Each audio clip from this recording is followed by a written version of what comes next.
party were very friendly. So here there are two verbs again, met and were. Where.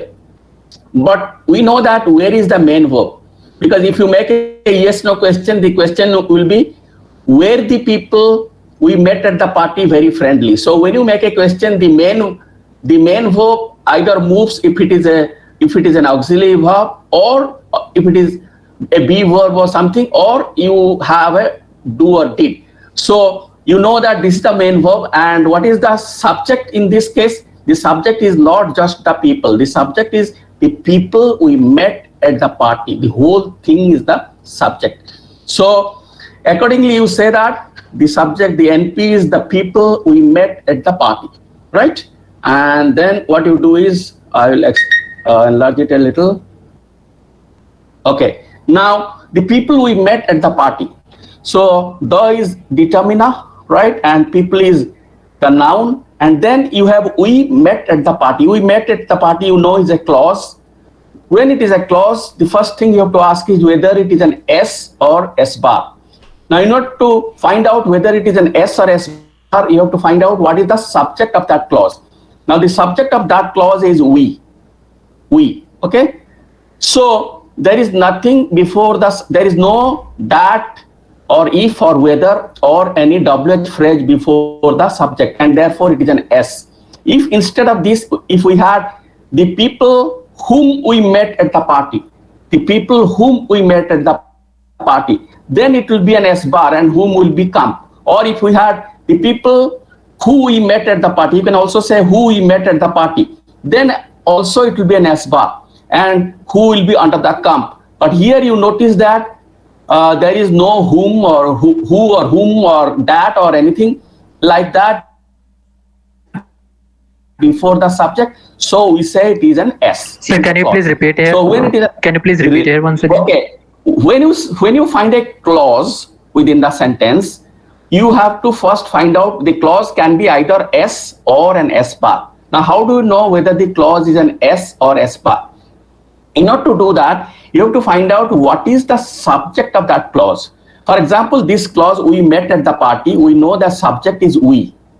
We is the subject. If we is the subject, is there a WH phrase, or is there that or if or whether before that? If it is there, then it is an S bar. For example, if before the subject, if we had whom here, suppose the sentence was not this, but a little different, like the people whom we met at the party, whom we met at the party, whom here, then this S would have become an S bar. You will have S bar, and then it will go to comp, and comp will be whom, and then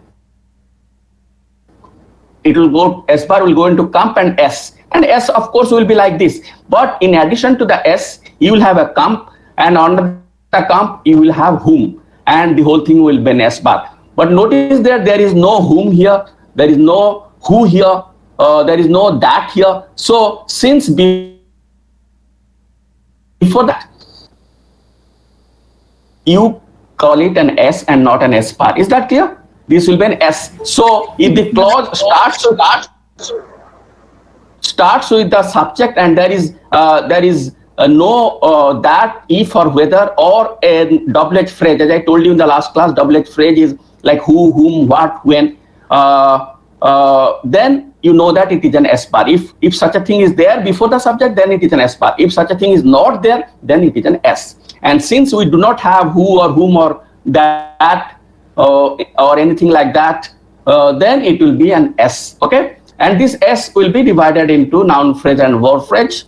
And the noun phrase is noun, we, and the verb phrase is auxiliary is simple because there is no ing, there is no perfective marker have, or there is no passive be. So you say that auxiliary is tense, we is meet, and preposition phrase is P and NP, and at the party, determiner, and party is noun. Very simple. Then you go to the VP, and under the VP you have auxiliary, and then again here, where very friendly, there is no progressive, no passive, no perfective. So you say tense is past, and the verb is be, and very friendly, of course, you know, is an adjective phrase. and very is a degree word. Remember, we call it degree. In grammar, you call it an intensifier or something, but in syntax, we call it a degree word. And so remember that difference. If you write intensifier, you may not lose.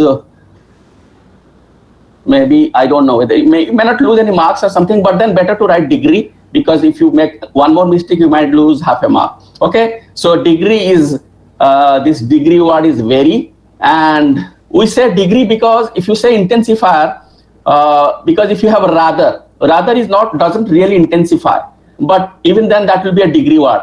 So we don't call it an intensifier, we call it a degree word, and adjective is friendly. Okay, then we go to the next sentence, which is she thinks they were being followed. She thinks they were being followed. So here what you find is she is the subject, and then this is the verb, and you have a clause here. They were being followed. They were being followed is a clause, but this clause is not part of the subject noun phrase. This clause is part of the verb phrase. Okay. So what you do is you draw the tree.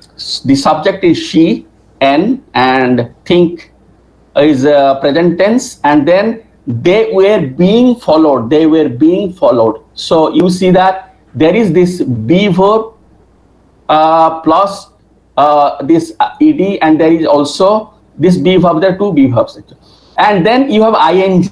Because ing is there, you know that it is progressive, no doubt about it. In addition to ing, it is not they were following, they were being followed. So you have followed, which is a passive participle. If this participle form is there, then you know that it will be either perfective or passive. But it can't be perfective because there is no have or has or had. So you know that if it is followed, it has to be either perfective, or you can say they have followed or they were followed. So if you have they were followed, you find that there is no have or has or had. So there is no perfective, so it has to be passive. You have a be verb and you have this ed, which is the participle form. So you know that under the auxiliary you have tense, which is past because where, and progressive, be plus ing is progressive, then passive is be plus en, and the verb is follow. Okay, so this is the tree for your third sentence. Now we have to write a set of rules. For that, you have to go back to your trees. Okay, you have to look at each tree carefully and see what is there under each constituent, and accordingly write your rules like we did in the external. Hello, yes, sir. yes. What is your? Sorry to interrupt you, sir. What is your? I have a doubt. Like, I don't understand this passive, sir. That being after progressive, there is passive. Okay. Right? See, I'll tell you. Just listen to me carefully. When you have a verb, okay, let us say I talk to you. Now I am talking to you. I talk to you. Okay, I talk to you, or I see you. I can't see, but let us assume that I can see. I see you. Okay. So when I say I see you, you find that the verb is very simple. Just see. There is no affix to the verb, so you know that there is no perfective or there is no passive here. But suppose I say I have seen you. I have seen you. So you know that there is have and there is seen, and therefore it is perfective. But suppose I say you are seen by me. You are seen by me. Now here you also have seen. Okay, you also have seen, but when you have a seen, you must know that you do not have see but seen. Then you know that it is either perfective or it is passive.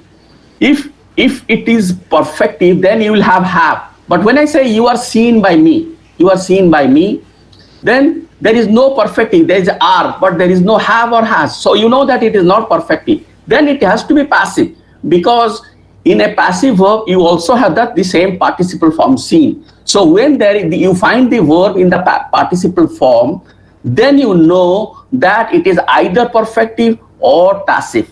If it is perfective, then there has to be have or has or had. If that is not there, then you know that it is passive, because otherwise it will not be seen. Similarly, follow. When it becomes followed, okay, and then you have plus you can also further check that there is a be verb here. There are two be verbs here. This is a be verb, where, as you know, is a be verb. This be is also be verb. This where be verb is for the ing, because for progressive you have a be verb plus be plus ing. Progressive is be plus ing, and passive is be plus en. So this be is actually the passive be plus en is not always en. Like in see it is seen, but in follow it can become followed. As you know that in English verbs are not regular. There is this irregularity. Okay, we say irregular verbs. So there is this irregularity, and that is why we have passive. So how to know whether there is a passive? First of all, you will find that the verb is in the passive, will be in the participle form. Okay, then you will find that there is no perfective. Okay, and then you will find that there is a be verb. Okay, and sometimes you may have both perfective and passive. For example, suppose you have they have been followed. They have been followed. So you have the participle form followed, but have is there, so you know perfective. Plus, in addition to that, you have be also. So you know that that be will indicate that there is participle form. So if you have a be verb and no ing but and a participle form, then you know that it is passive, like we have. So that is your clue for finding out whether there is passive or there is no passive. So very simple. First of all, if it is there, if ing is there, you know that no doubt there is progressive. If participle form is there, if have is there, and then you know that there is perfective. If participle form is there plus there is an extra be verb, okay, then you know that there is passive. Okay, so that is your clue for finding out whether you have passive or not. Okay, and thank you so much, sir. Yeah. So now let us write the set of rules. Okay, so we'll write the set of rules. Let me expand it a little so that it will be better. No, it is too much. Yeah, right. So we go to the first sentence, and okay, first of all we write S goes into NP and VP. That is quite simple. Everybody knows that every S we are dealing with goes into NP and VP. But the next thing is, what is this NP? What do we have in the NP? So for that we go to the first tree. Okay, in the first tree we find that there is one NP, and that NP has determiner and N. So in the rule we write determiner and N. Let us say we have written only this. This is the complete rules, but let us start with determiner and N. We write that. Okay, then we go back to the same tree, look for other NPs. Now there is another NP here which has only an N. So what does it tell you? It tells you that every NP in this tree doesn't have determiner. If that is the case, then what do you do? What you do is you put determiner in round brackets, because determiner is optional. You know that determiner is not there in every NP. Then your work doesn't stop there. You have to go to the next tree. Okay, in the next tree what you find is okay, in the next tree next tree you find one NP which has determiner N and then S. N and S. This is something new. So what you do, you go to your rule, you write S. Determiner N and S. Okay, then you go to other NPs there, and what you find is the second one. Okay, what you find is that there is another NP. Okay, here this is an NP, this also is an NP. This NP has an N. Okay, so what you do, you know that this doesn't have an S. So you also know that in the previous NP you didn't have an S. So S is not there in all NPs. It is there in at least one NP. So when that is the case, you have to put it in round brackets, because you know that it is optional. If every NP that you have in the three sentences, if every NP has an S, then only it will not be within round brackets.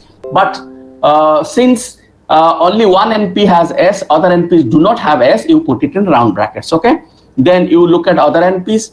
There are no other. This is one NP. Then you have another NP here. Okay, and this NP has a determiner and noun. You don't have to make any changes because you have already written determiner in your rule.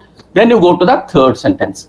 In the third sentence, what you find is that you have an NP, but again it has only an N, nothing new, and Then you have one more NP here. It also has an N. So nothing new. So your rule remains like this, that determiner is there, but it is not there in all the NPs, and therefore it is in round brackets.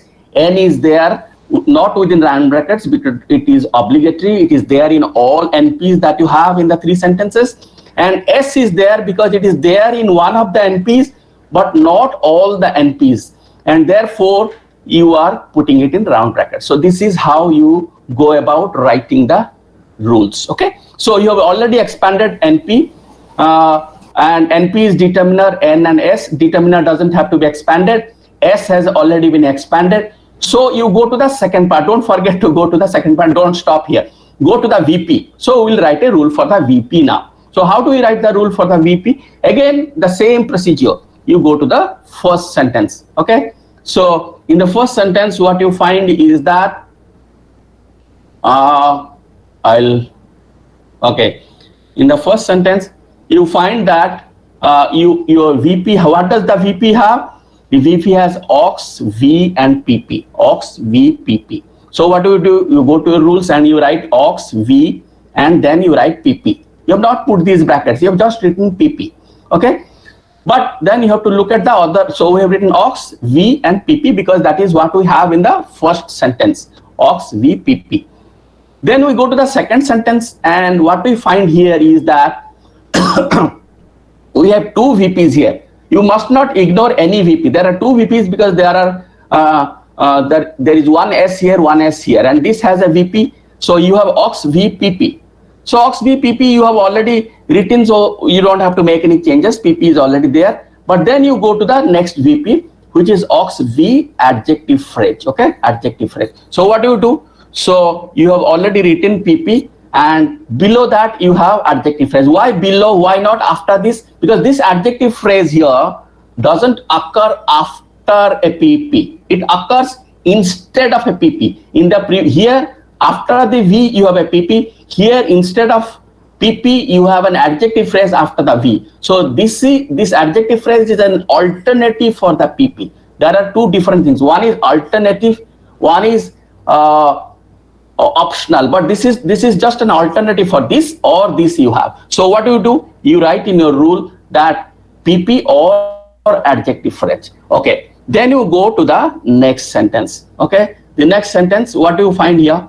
In the next sentence, you find aux and you find aux and V. Okay. So you have already written aux and V. So you don't have to write anything more. So you have written all these things. But then something very interesting you get from the third sentence. What do you get? Now we have, what do we do after writing the rules? We put them in curly brackets. PP, because if you have PP in one case, you have adjective phrase in one case. So this or this, and you have S in another case. So we say that these are alternatives. We put them in curly brackets because alternatives, curly brackets are for the alternatives. But then what you find is that in this VP, you neither have a PP, nor an adjective phrase, nor an S after the V. After the V, there is nothing, absolutely nothing. So when there is nothing here, if you just leave the rule like this, don't write the round brackets, it will mean after the V, you must have either PP or adjective phrase or S. That is okay for the first 2 sentences, because in the first sentence, after the V, you have a PP. Okay, after the V, you have a PP. In the second sentence, after the V, you also have a PP or you have an adjective phrase. So your rule is fine for the first 2 sentences. Oh, and then you also have an S. Here you have an, after the V,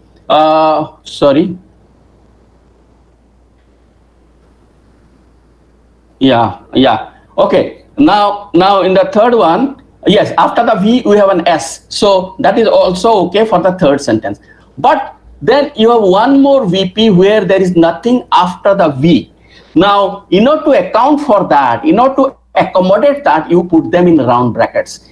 What will happen if you don't put them in round brackets? If you don't put them in round brackets, this will mean that after the V, you must have PP, you must have adjective phrase, or you must have a PP or an adjective phrase or an S. But notice that in the third sentence, in this VP, after the V, there is neither an adjective Sorry, phrase excuse me, sir.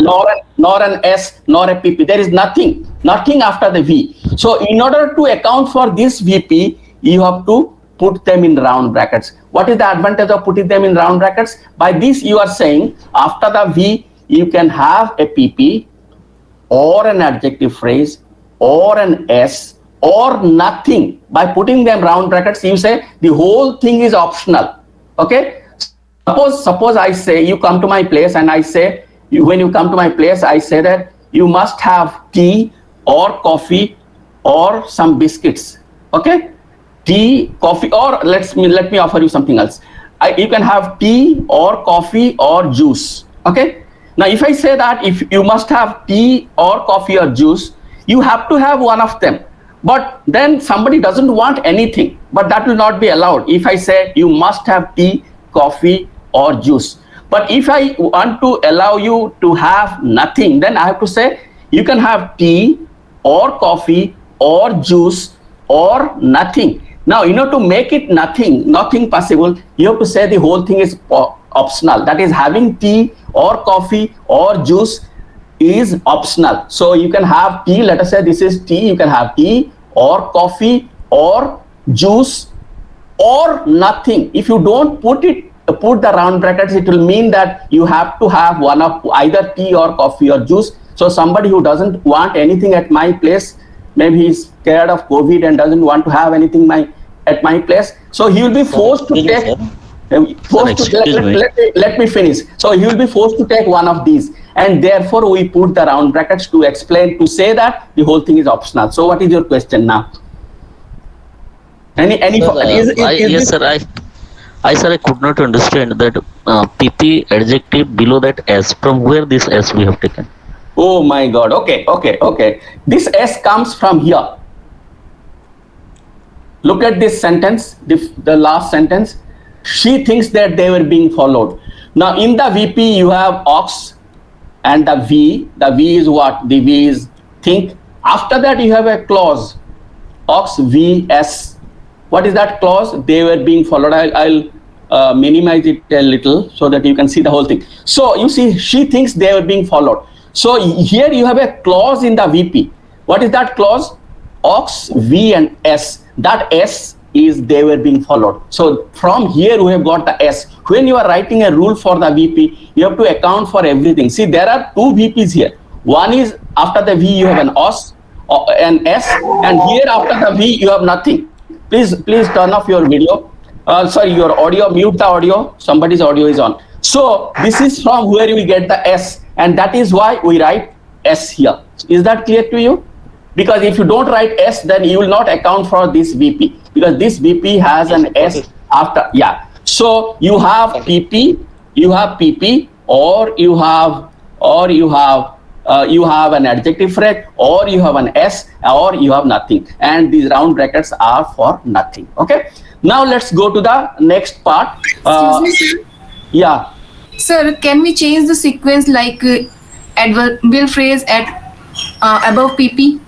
Okay, if you change the sequence, nothing will happen. We'll still give you full marks. Suppose instead of writing PP at the top, you write adjective phrase at the top and then PP. We'll give you full marks. But if you change the order, for example, in determiner N and S, if you write N first and then determiner, you will lose marks, because the determiner comes before the noun and not after the noun. So here you can't change the order. This linear order you cannot change. But this order, where they're put one above the other, that order you can change if you like. Okay, right. Yes. Now, Excuse me, sir. I'm Sushila here. Yeah, tell me. Sir, is it compulsory to keep the curly bracket? Yes, it is compulsory to keep the curly brackets. If you don't keep the curly brackets, then you might lose half a mark. If that is okay with you, then it's okay. Then it's fine.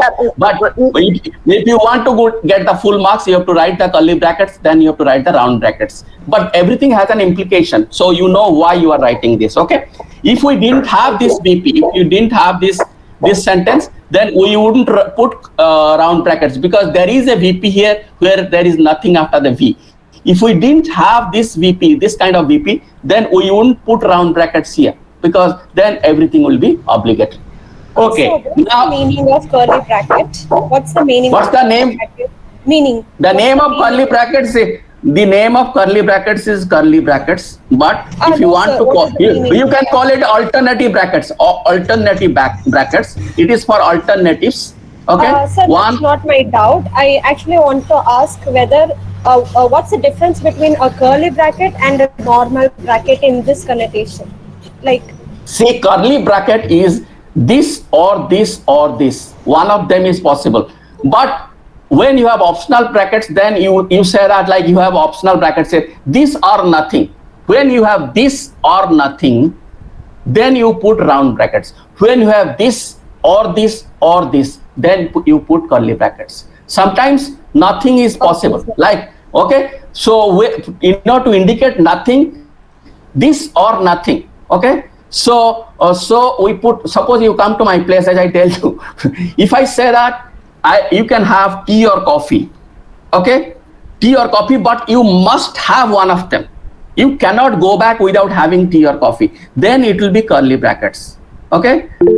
But if I just say that you can have tea or nothing, then the tea will be in round brackets because it is optional. But when I say you must have tea or coffee, there is no option here. Okay, so you have to have one of them, then we put curly brackets. Okay. Right. Surely, sir, we have to come to Hyderabad to take tea or coffee, as you. Yeah, you must. I'm sure one day you will come. Thank Yeah. you. Okay. Sir, Now, sir, yeah. sir, can I?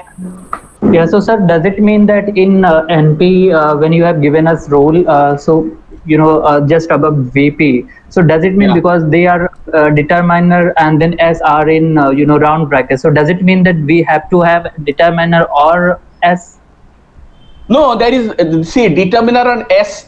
It is not determiner or S. It is, see, in the rule what we said, determiner before the noun and S after the noun. It is not that you have before the noun you have either determiner or S. If that was the thing, then you will put curly brackets. But what are you saying here? You are saying before the noun you can have either or nothing. Before the noun you have it or nothing. After the noun you have S or nothing. So when this nothing is also possible, you put round brackets. Okay. Now let us look. Curly means obligatory. Curly or obligatory. Curly is obligatory. Okay, One of them is obligatory. Yes. Curly is obligatory. One of them is obligatory. Yes. Okay. Right. So then we go to the rule for auxiliary. Auxiliary has tense and passive here. So what we write? It has tense and passive. Let us say that we have not written progressive. We have just written passive. But then we go to the next sentence. We find auxiliary has only tense. Okay. So what we do? We write in the rule, we make passive, put passive in round brackets, because in one auxiliary there is no passive. Okay. Then we look at the other auxiliary here. This also has tense. So no change. We keep it as it is. Then we go to the third auxiliary, third VP, third sentence, and here auxiliary has tense. So we don't make any changes. Auxiliary has tense. We keep it as it is. Then we go to the fourth auxiliary here. Okay, this has tense, progressive, and passive. See the order: progressive and then passive, progressive and then passive. So what we do in the rule also, we had passive, but progressive occurs here before passive. So we write progressive or passive.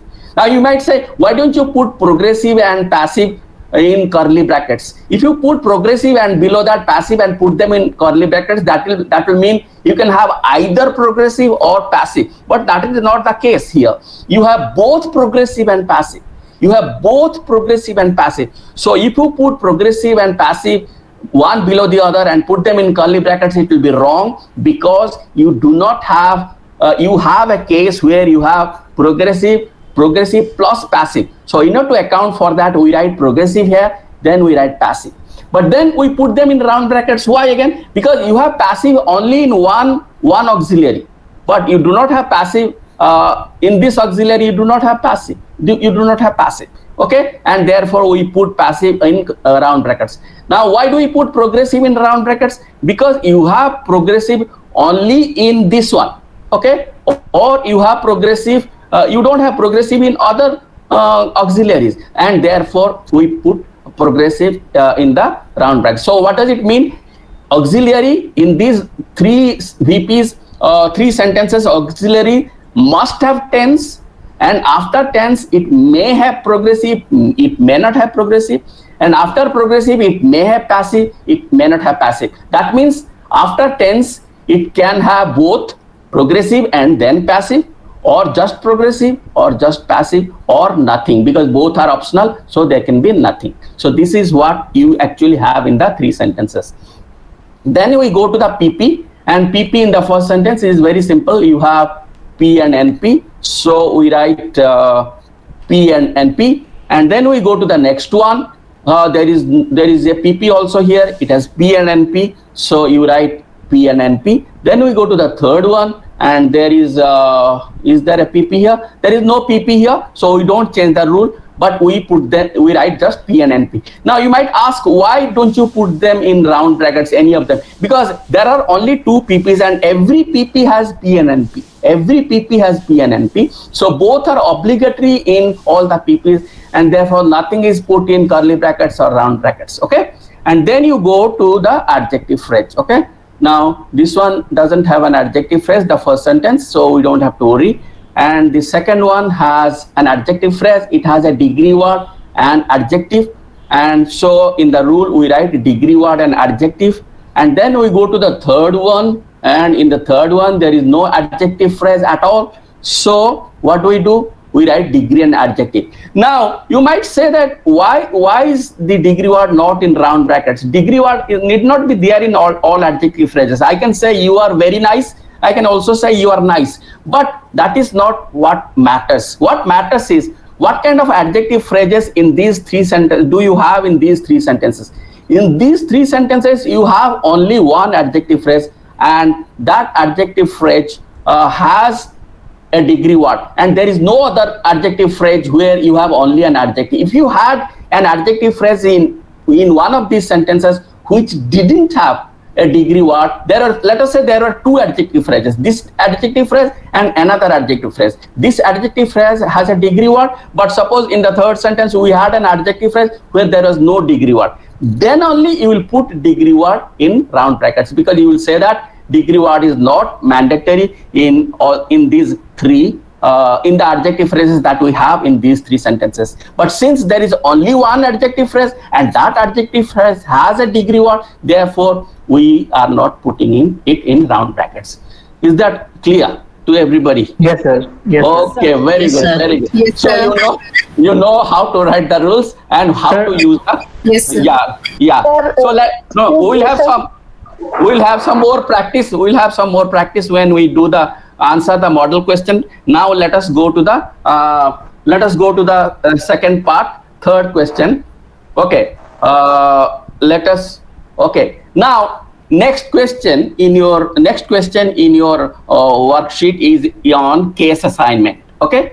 Now before we talk about case assignment, I must tell you a few things quickly, so that if you don't remember what you read, you have read about it in the lessons and it's not very difficult.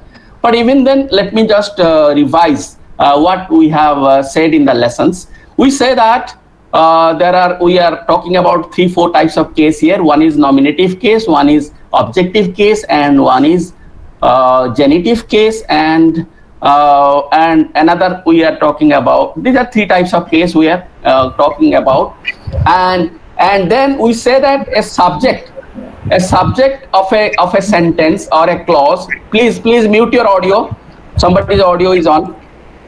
Please mute your audio. The subject of a clause, of a finite clause or a sentence, gets case from the tense. We say that every finite clause has tense, and tense assigns nominative case to she, and therefore here we have she. And the object gets case from the verb. So even if you have saw here, it is not saw. You cannot say this one assigns case to both. We say that the tense here assigns nominative case, and the verb gets the assigns case, objective case to the object. So that is what we say, that here you have, suppose you draw a tree. In the exam, you don't have to draw a tree here. You just have to say that the tense assigns case to the subject noun phrase, and the verb assigns objective case to the object. That is very, very simple. Okay. Now let us look at another example. Okay, this one we have looked at, and this one we have looked at. And let us look at this. I tried for him. I tried for him. Now here, of course, I will get case from tense, but this him is in objective case position. It has objective case, and this gets case from the preposition. So not only verbs, even prepositions also assign case. So we say that case comes from the preposition here. So if there is a preposition, and after that you have a noun phrase, and that will be in the objective case form. If it is a pronoun, then we say that the case comes from the preposition. Okay. Then let's look at another. This is what we say. I tried for him. So preposition assigns case to the object of the preposition. We call him is the object of preposition. Okay. Then we go to the third sentence. I expect him to help you. Now here, this him, it is not an object. It is the subject. We say that this is non-finite clause. Like I can say, I expect he will help you. I expect he will help you. In that case, he has the subject role. He is helping you. I can also say, I expect him to help you. I expect him to help you. But even if it is in the objective case, it has the same role of subject. That is, he will help you. Okay? He will help you. It is not that I am expecting him. Okay, so we say that in such cases, we say that it is the verb. Some verbs can assign objective case to the subject of the following clause. We say that this is the following clause. This is a non-finite clause, and him is the subject. And so we say that we here, this expect is an ECM verb. We call it an ECM verb. I expect him to help you. So we say him is assigned objective case by the ECM verb expect. By the ECM verb expect. And what is an ECM verb? Because we call it an ECM verb because by ECM we mean exceptional case marking verb. So some verbs are exceptional, like expect, or like believe, or like think, which can assign case to the subject of the following non-finite clause, and in such cases we say it is an ECM verb. Then the last type of case assignment. Sir, yes. may I? Sir, Yeah. I expect him. Then I nominative case. This one decided by verb also, no? Tense. Nominative Tense. case or tense, or nominative case always comes from the tense. Okay, remember that. Okay. Now let us look at the next sentence. Oh, sorry. This one I don't know. She read his letter. Okay. She read his letter. Now here she gets nominative case, as you said, from tense here. His letter objective case from read. The verb read assigns objective case. But what about his? His is also there is case, and we say it is genitive case. So we say this his is assigned genitive case by the possessive element in his. There is a possessive element here in his, and that assigns genitive case to this possessive word. So wherever you have a possessive noun phrase like his or John's or mine, then you know that it is assigned case by the possessive element in his. Okay. So, and there is just one more type of case. This is also like the previous type of case that we talked about. For him to find a job will not be difficult. Now this him is getting objective case, and where from it is getting case? It is getting case from for. And for, as we know, is a preposition. Generally for is a preposition, but here for is also playing an extra role. It is also a complementizer. See, for him to find a job is a clause, as you know. This is a non-finite clause. For him to find a job, and for is not only just a preposition, it is a prepositional complementizer here. So what we say, even prepositional complementizers can assign objective case, and here him is assigned objective case by the prepositional complementizer for. him is assigned. So whenever you have a non-finite clause and you have for before the subject and the subject is getting objective case, then you can say that the case is coming from a prepositional complementizer. Okay, so these are the 4-5 things, and very simple. All you have to do is we'll look at some sentences, and with some practice all of you can answer this question. Okay, so it's almost time, but let us try to answer a couple of questions today. Okay, now there are 8 sentences given in your in the third question, and here you have to say how the NPs in the sentences given below are assigned case. Okay, so the first one is we walked from the hotel to the station. We walked from the hotel to the station. Now how are these sentences getting case? The first sentence is we walked from the hotel to the station. Now can you tell me how we is getting case? We gets case from, please. From the tense. From the tense, that is. And the hotel, from the hotel. The hotel is the other noun phrase. Preposition from. Preposition. Preposition. Very good. And the station. To. To. Very good. Very good. So it is as simple as that. So what you say is that in this sentence, we walk from the hotel to the station. Please mute your audio. Please mute. Please. We is getting, somebody's audio is on. Yeah. We is getting case from tense. The subject, nominative. We is getting case from tense. The hotel is getting case from the preposition, and the station is getting case from the preposition. So when you get a sentence, the first thing you have to look for is the noun phrases. What are the noun phrases in this sentence? You should be able to recognize all the noun phrases. We is a noun phrase, the hotel is a noun phrase, the station is a noun phrase. Now then, this is the subject, so you know it is tense which is assigning case. Then if you have a preposition and after that a noun phrase, obviously the case is coming from the preposition. Here you have a preposition and then the case is coming from preposition, and here you have the station and the case is coming from the preposition. Okay, now let's look at one more sentence, then I'll stop. John is very fond of Mary. I hope there is no John or Mary in your class, because sometimes, you know, there is a John and Mary, they don't like my using their names in the examples. Okay, so I'm checking. I hope there is no John or Mary, and even if they are, I don't want John to be very fond of Mary or whatever, right? Okay, now John is very fond of Mary. What are the NPs here? John and Mary. John, Mary. Very good, very good. And how is John getting case? Tense. Yes. John and Mary of tense. Yeah, very good, very good. So you find that John, there are 2 NPs, John and Mary. John is getting case from tense and Mary is getting case from the preposition of. So you have font, but font is not a noun, it is an adjective. So don't talk about font. So this is as simple as that. But do you have a class now, right? Do we need to stop? Yes, sir. Yes. Okay, so we'll One second. Sir, we can continue till 5:50. Okay. So one question. Till 55, till 50. We'll come back to the questions. Okay, hold on, just hold on. Then the next sentence is, do you expect Lucy to get the job? Do you expect Lucy to get the job? Please mute your audio. Now, what are the NPs here? You, Lucy. You. Job. Lucy. Yes.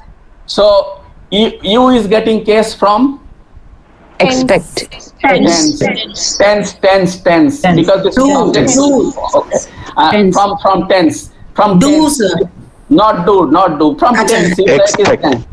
Okay, and Lucy is getting Expect case from expect, and this is an ECM verb, and the job is getting case from To. Preposition.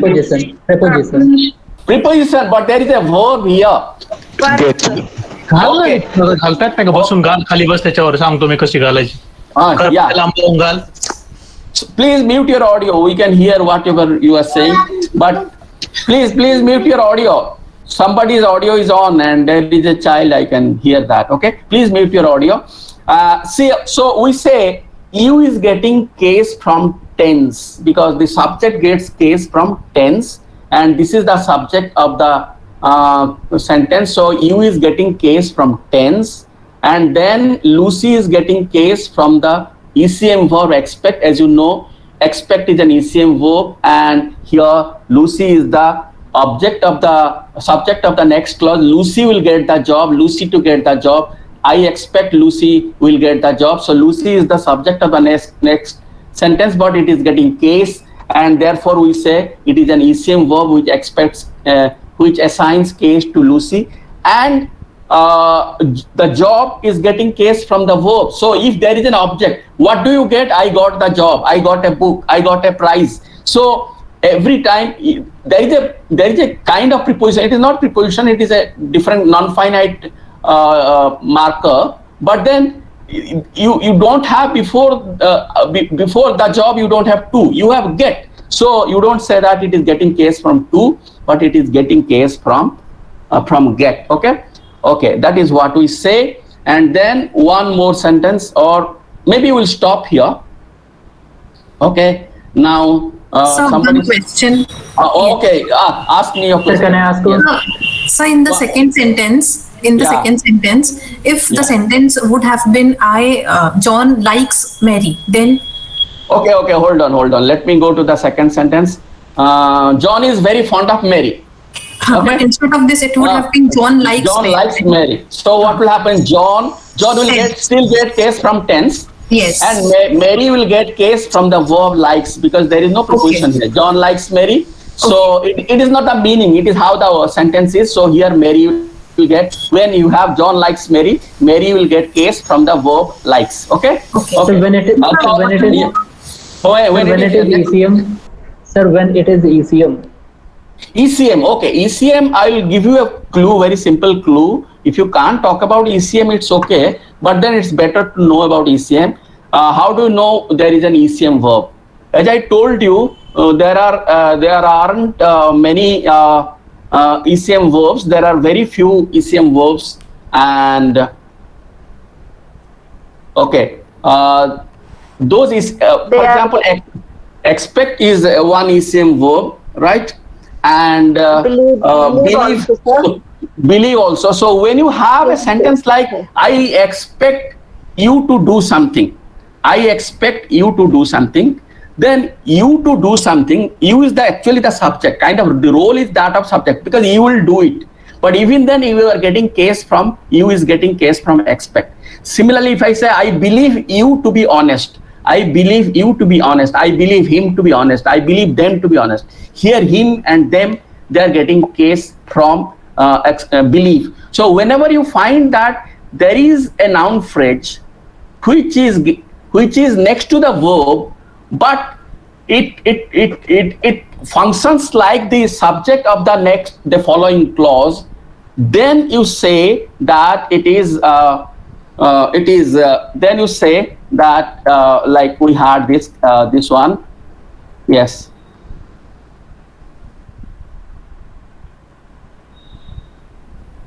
Yeah, so then you know that it is this one. So what we say is that when you say I expect him to help you, when I say I expect him to help you, I say something like I expect he will help you.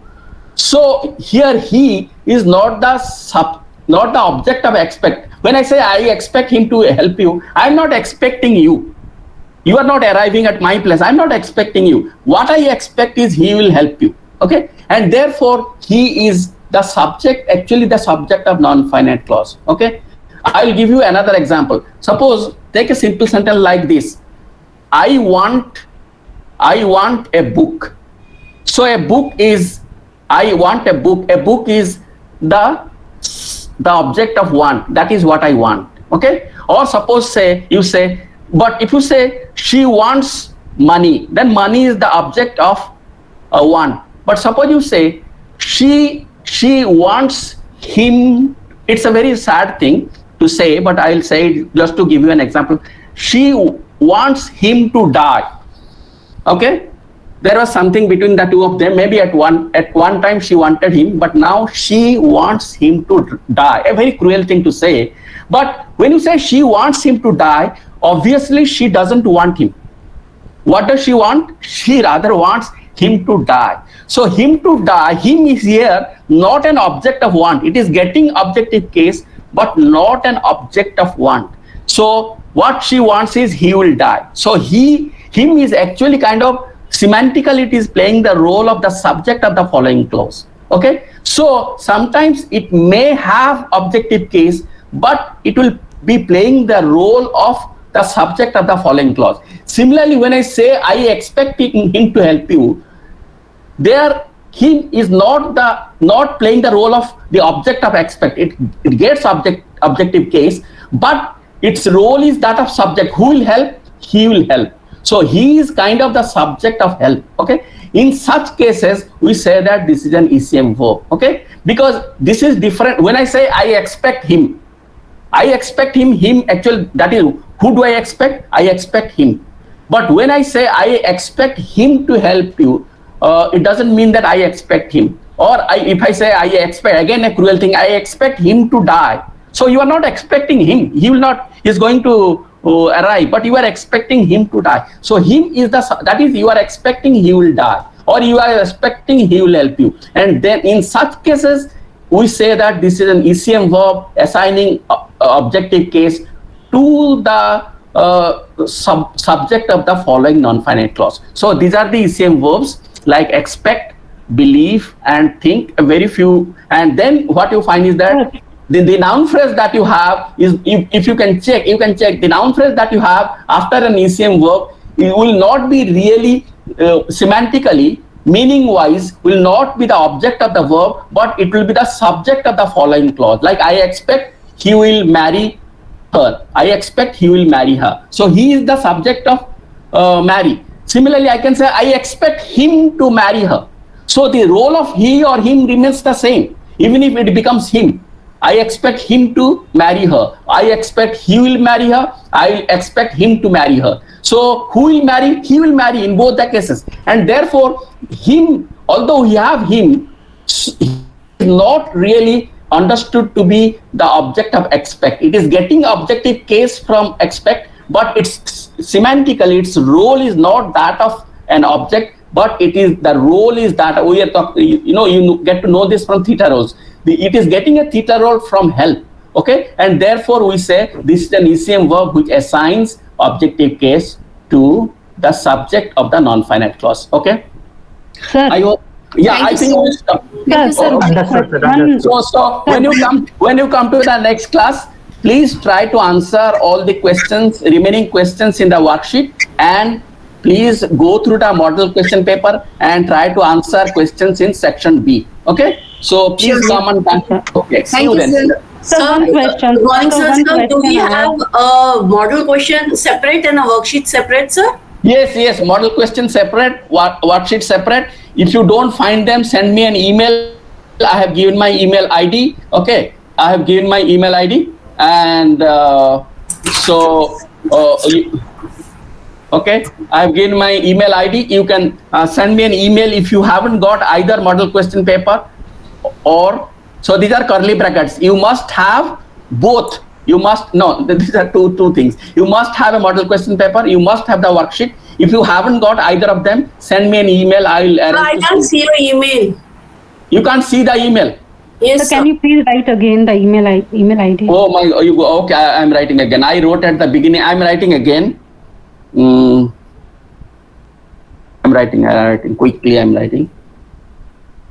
You go to the first email. Actually, you'll find it. Now, first.